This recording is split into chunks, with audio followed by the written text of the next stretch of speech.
जय हिंद साथियों, आप सभी को मेरा प्यार भरा नमस्कार। मैं मुकेश यादव, मैं टारगेट से। और आज हम लोग पढ़ेंगे कक्षा 9 की मैथ एक्सरसाइज 9.2।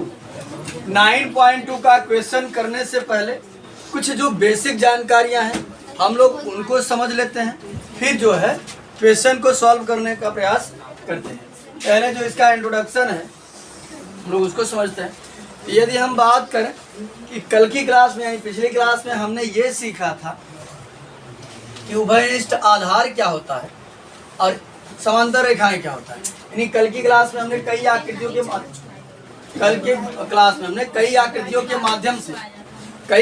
के माध्यम से जो है वो हमने सीखा था। जो आकृतियां होती हैं वो एक ही आधार और एक ही समांतर रेखा के मध्य कैसे स्थित हो सकती है। और आज हम उससे कुछ आगे सीखते हैं। मैंने आपको पहले ही बताया था कि चैप्टर 7 हमारा जो था वो हमने त्रिभुज के बारे में सीखा था। त्रिभुज हमारा वो होता था जो जैसे कि सर्वांग समता वगैरह का रूल हमने सीखा। अगर बात करें चैप्टर 8 का तो हमने चतुर्भुज के बारे में सीखा, सिद्ध करना सीखा कि आयत क्या होता है, वर्ग क्या होता है, सम चतुर्भुज, समांतर चतुर्भुज, ये सारी बातें हमने सीखा। यहाँ चैप्टर 9 में मैं त्रिभुज और चतुर्भुज का एरिया फाइंड करना सीखूंगा। यदि हम बात करें तो जैसा कि चैप्टर 9 का नाम भी है कि समांतर चतुर्भुजों और त्रिभुजों के क्षेत्रफल। तो ये बच्चे समझिएगा ध्यान से। पहले तो अगर बात करें हम एरिया ऑफ ट्रायंगल यानी त्रिभुज का क्षेत्रफल, हमने शॉर्ट फॉर्म में लिखा है एरिया ऑफ ट्रायंगल। ठीक, एरिया ऑफ ट्रायंगल यानी त्रिभुज का क्षेत्रफल जो होता है वो समझिएगा बच्चे ध्यान से। जो एक नॉर्मल फार्मूला होता है वो होता है 1/2 आधार इंटू ऊंचाई यानी बेस इंटू हाइट। ठीक, अब अगर बात करें इसमें अगर हमको दे देता है समबाहु त्रिभुज दे देता है तब उसका फार्मूला होता है एरिया ऑफ समबाहु त्रिभुज का। यहाँ लिखना होगा तो लिख लीजिएगा एरिया ऑफ समबाहु। अंग्रेजी में समबाहु को इक्विलैटरल ट्रायंगल कहा जाता है। ठीक, इक्विलैटरल ट्रायंगल। यहाँ समझिए एरिया ऑफ, अगर हम इक्विलैटरल ट्रायंगल की बात करें तो होता है √3/4 इंटू भुजा स्क्वायर। होता है √3/4 इंटू क्या होता है भुजा स्क्वायर यानी साइड स्क्वायर। अगर बात करें हमें विषमबाहु त्रिभुज देते हैं जिसकी ऊंचाई ना पता हो। ठीक, कहीं की ऊंचाई नहीं पता होगा तो हम निकाल नहीं सकते। अगर ऊंचाई ना पता हो हमको और आधार ना पता हो तो उसके लिए फार्मूला होता है एरिया ऑफ विषमबाहु त्रिभुज। अगर हम विषमबाहु त्रिभुज की बच्चे बात करें, विषमबाहु त्रिभुज का क्षेत्रफल होता है जो आप चैप्टर 12 में सीखेंगे। वहां पर है एक है हिरोन का सूत्र, हिरोन नामक गणितज्ञ ने दिया था। तो बता दे रहे, हो सकता है उसकी कहीं आवश्यकता पड़ जाए। हालांकि चैप्टर 12 में जब आएगा तो मैं इसको बेहतरीन ढंग से एक्सप्लेन करूंगा कि कैसे उसकी व्युत्पत्ति वगैरह हुई है, सब बताऊंगा। लेकिन यहाँ बता दे रहे हैं कि जैसे मान लेते हैं कभी कभी जो हमको ऊंचाई वगैरह अगर ना पता हो, आधार वगैरह ना पता हो, विषमबाहु हो अगर त्रिभुज हो तो उसका एरिया निकालने का फार्मूला हमारा होता है अंडरवुड में या अंडरवुड में s माइनस b और s माइनस c, जहाँ s होता है अर्ध परिमाप, सेमी पेरीमीटर अंग्रेजी में कहा जाता है। ठीक, सेमी पेरीमीटर होता है हमारा, इसीलिए इसे s से डिनोट किया जाता है। ठीक, सेमी पेरीमीटर हिंदी में कहा जाता है अर्ध परिमाप। जहाँ हमारी ABC जो है वो ट्रायंगल ऑफ साइड्स हैं, साइड्स ऑफ ट्रायंगल यानी कि त्रिभुज की भुजाएं हैं। ये बच्चे समझिएगा। अगर बात करें हम त्रिभुज का एरिया फाइंड करने का तो हमने 3 फार्मूला लिखा है। इन 3 फार्मूले से काम चल जाएगा। हालांकि एक ही से काम चल जाएगा, मैंने इन दोनों को भी लिख दिया। हो सकता है किसी क्रिटिकल कंडीशन में ये दोनों भी यूज हो सकते हैं। तो ये तो हो गया एरिया ऑफ ट्रायंगल। ठीक, अगर हमको त्रिभुज का क्षेत्रफल निकालना हो तो हम कैसे निकालेंगे, क्योंकि हमारे चैप्टर का नाम है समांतर चतुर्भुज और त्रिभुजों के क्षेत्रफल। ये तो हो गया हमारा त्रिभुज का क्षेत्रफल।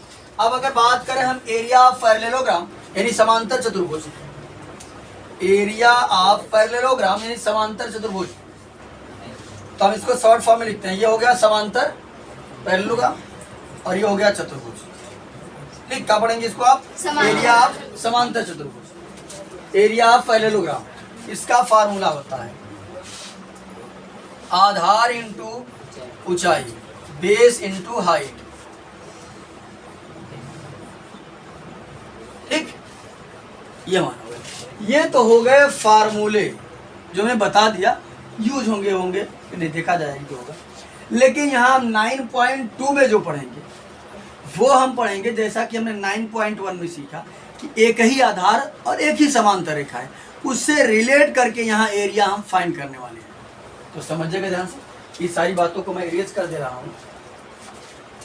इन फार्मूलों को आप याद कर लीजिएगा क्योंकि इनका प्रयोग जो है वो एक्सरसाइजों में होता रहेगा। आप यहाँ समझे बच्चे ध्यान से, कुछ बातें हैं जो मैं आपको बताता हूँ। देख, मान लिया हम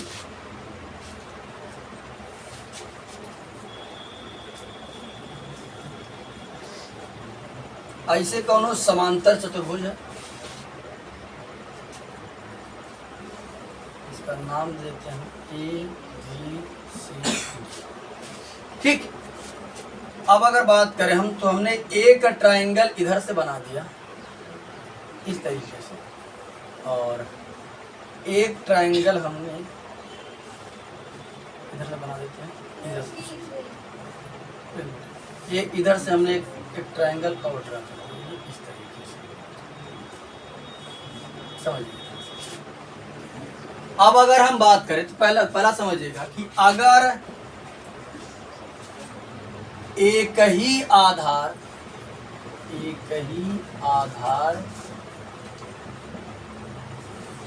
और एक ही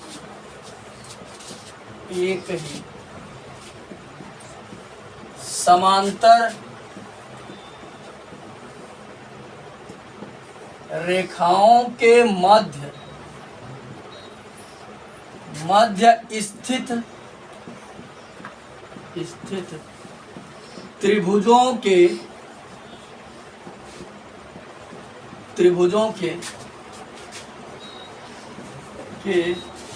क्षेत्रफल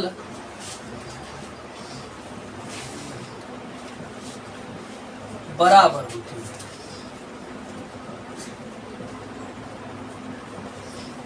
देखो हमने लिखा क्या है, हमने लिखा है कि एक ही आधार और एक ही समांतर रेखा के मध्य अगर त्रिभुज, एक से अधिक त्रिभुज स्थित है, उनका जो एरिया होगा वो आपस में क्या होगा? बराबर। जैसे समझ जाएगा, मैंने यहाँ इसीलिए आकृति बना दिया ताकि आपको आकृति से समझा सकूं। तो एक ट्रायंगल में बनाता हूँ ये ब्लैक वाले मार्कर से, ये बनाएगा। एक में बनाता हूँ आपको ब्लू वाले मार्कर से, ये देखिए। इसको थोड़ा ऐसे ऐसे कर देना ताकि ये पता चलता रहे किसी में बात कर रहा हूँ। अब ये दोनों ट्रायंगल आपको विजुअल होने लगे होंगे, है ना? अब यहां समझिएगा बच्चे ध्यान से, अगर हम बात करें, देखा तो हे यह वाला ट्रायंगलवा ऐसे गुजरता नहीं, देखा ये वाला ब्लैक वाला ऐसे जाता और हे जोन करे यो ऐसे जाता। आधार दोनों के एक ही बाकी अलग अलग, एक ही आधार क्या है? A B. कौन सा आधार है? आधार है ए बी। साथ ही साथ एहन दोनों रेखा से का बहरे हन का एक ही समांतर रेखा के मध्य स्थित। तो हमने आपको वही लिखाया कि अगर एक ही आधार और एक ही समांतर रेखा के मध्य अगर दो त्रिभुज स्थित है तो जो त्रिभुज का क्षेत्रफल होगा वो आपस में क्या होगा? यानी मैं लिख सकता हूं कि एरिया ऑफ, पहले का नाम है, यहां नाम देते हैं कुछ डी वगैरह, डी तो नाम दिया E, area of A B E बराबर एरिया ऑफ, इसका नाम है ए बी डी। बस सुन रहे, यानी एक ही आधार और एक ही समांतर रेखा के मध्य अगर दो त्रिभुज स्थित होंगे, यानी उनका आधार सेम होना चाहिए, आधार डिफरेंट नहीं होना चाहिए। अगर उनका एक ही आधार है और एक ही समांतर रेखा के मध्य अगर वो लोग स्थित है, उनका जो एरिया होगा वो आपस में क्या होगा, बात क्लियर हुई। इसी प्रकार से बच्चे समझिएगा ध्यान से। अब अगर मैं बात करूं, अगला प्रमेय बच्चे हम आपको बताते हैं। यदि हम इसे बना दे रहे हैं, अगर हम दूसरे प्रमेय की बात करें तो दूसरा प्रमेय हमारा होता है कि एक ही आधार और एक ही समांतर रेखाओं के मध्य स्थित, यहां हम कर देते हैं चतुर्भुजों।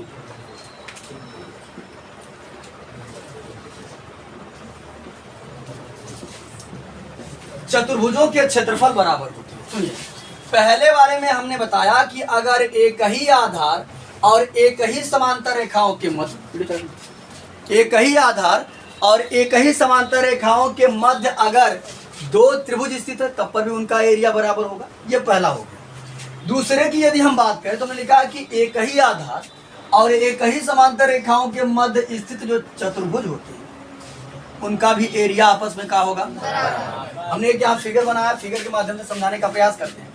ये बच्चे समझिएगा, इसमें दो चतुर्भुज है। मैं दोनों को अलग अलग बना देता हूँ ताकि विजुअल होने लगे, दिखाई देने लगे। एक मैं ब्लैक से बना दे रहा हूँ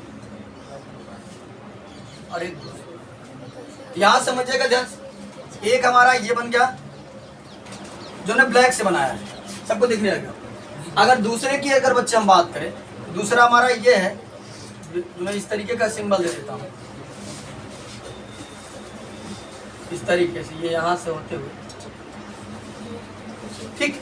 तो यहाँ समझिएगा, अगर मैं इन दोनों की बात करूं, इन दोनों का कॉमन बेस क्या है, डीसी या सीडी, कुछ भी करिए, क्या है, डीसी या सीडी, दोनों का कॉमन बेस है उभयनिष्ठ आधार। देखो मैंने क्या, एक ही आधार और एक ही आधार, आधार तो दोनों का सेम है और एक ही समांतर रेखाओं।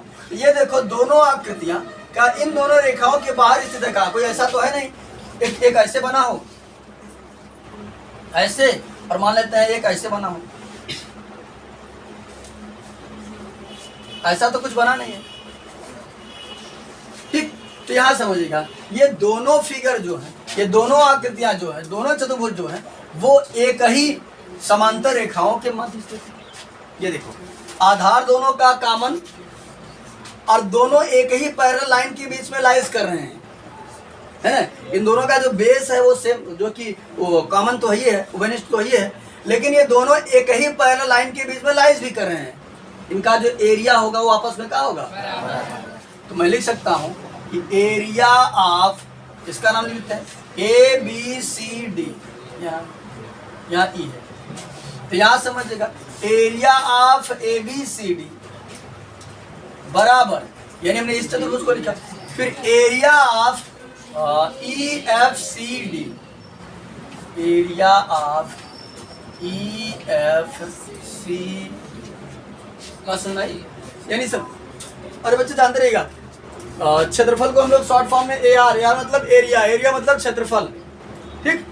शॉर्ट फॉर्म इस तरीके से लिखा जाता है, यानी ये अगर पढ़ेंगे, हिंदी पूरा पढ़ेंगे, लिखेंगे ए बी सी डी का क्षेत्रफल, ठीक, ए बी सी डी का क्षेत्रफल। देखो जब अंग्रेजी बनता है तो उल्टा बनता है, जैसे अगर लिखेंगे हम ए बी सी डी का क्षेत्रफल, अंग्रेजी अगर तुम लोग पढ़े तो जानते हो, उल्टा बनता है, लिखेंगे एरिया, और का की मीनिंग होती है of, area of A B C, वही तुम्हें बोल रहा हूँ, ठीक, ए बी सी डी का क्षेत्रफल। तो यहाँ समझिएगा बच्चे ध्यान पूर्वक, दो प्रमेय हमने बताया। एक तो हमने बताया कि अगर दो ट्रायंगल एक ही आधार और एक ही समांतर रेखाओं के मध्य अगर स्थित होंगे, उनका जो क्षेत्रफल होगा वो क्या होगा, बराबर। दूसरा हमने सीखा कि अगर दो चतुर्भुज, ठीक, दो चतुर्भुज अगर एक ही आधार और एक ही समांतर रेखाओं के मध्य अगर स्थित है, तब पर भी उनका एरिया क्या होगा, ये दो प्रमेय होगा। अगला समझिएगा बच्चे ध्यान से, मान लेता हूं कि अगर हम इसके लिए दूसरी आकृति बनानी पड़ेगी। अब अगर हम अगले प्रमेय की बात करें तो एक प्रमेय और समझते हम लोग। हमने लिखा है यहाँ पर कि एक ही आधार और एक ही समांतर रेखाओं के मध्य स्थित त्रिभुज का क्षेत्रफल चतुर्भुज, ये सिंबॉलिक फॉर्म में हमने लिखा है, चतुर्भुज के क्षेत्रफल का आधा। समझिएगा कि हमने लिखा क्या है, एक एक शब्द का मतलब समझते हैं। हमने लिखा है कि दोनों का एक ही आधार होना चाहिए। मान लेते हैं एक त्रिभुज और दूसरा क्या है, चतुर्भुज। इन दोनों का आधार क्या होना चाहिए, सेम होना चाहिए, एक ही आधार पर होना चाहिए। ठीक, ये दोनों एक ही आधार पर स्थित होना चाहिए। तो हमने देखा कि हमारे पास एक ट्रायंगल है,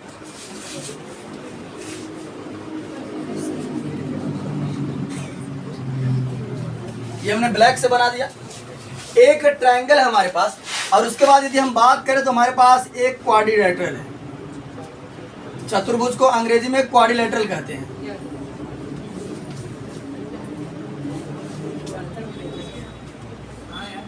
ये हमने इसलिए ऐसा कर दिया ताकि आपको दिखने लगे, आपको ऐसा नहीं करना है, ये केवल स्पष्ट रूप से दिख जाए इसलिए हमने इसे बनाया है। अब आप इसे कॉपी मत कर दीजिएगा, बस नहीं, ठीक। तो केवल हमने आपको समझाने के लिए, आपको दिखाने के लिए, आकृति विजुअल होने लगे स्पष्ट तरीके से, इसलिए हमने ऐसा कर दिया ताकि दोनों आकृतियां जो है वो स्पष्ट रूप से हमको दिखाई देने लगे। धीरज कुमार, धीरज, यहाँ समझिएगा ध्यान से।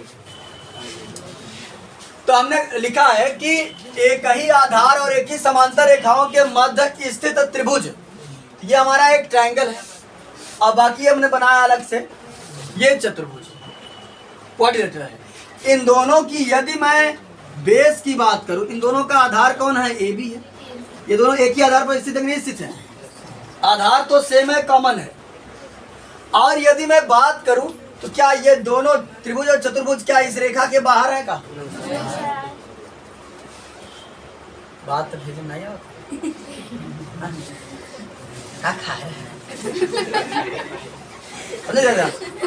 यहाँ समझिएगा ध्यान से, ये दोनों एक ही समांतर रेखा के बीच स्थित है ना। और साथ ही साथ इन दोनों का जो बेस है सेम है, कॉमन है। तो हमने वही प्रमेय लिखा है कि अगर एक ही आधार और एक ही समांतर रेखाओं के मध्य स्थित जो त्रिभुज का क्षेत्रफल होगा वो चतुर्भुज के क्षेत्रफल का क्या होगा। यानी अगर बच्चे मैं लिखना चाहूं तो लिख सकता हूं कि एरिया ऑफ ए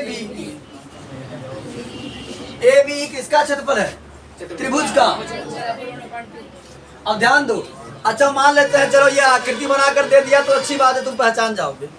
अगर आकृति बनाकर नहीं दिया और कैसे ऐसे कहीं एरिया वगैरह कुछ लिख दिया है तो तुम कैसे जानोगे कि ये त्रिभुज का क्षेत्रफल है कि चतुर्भुज का।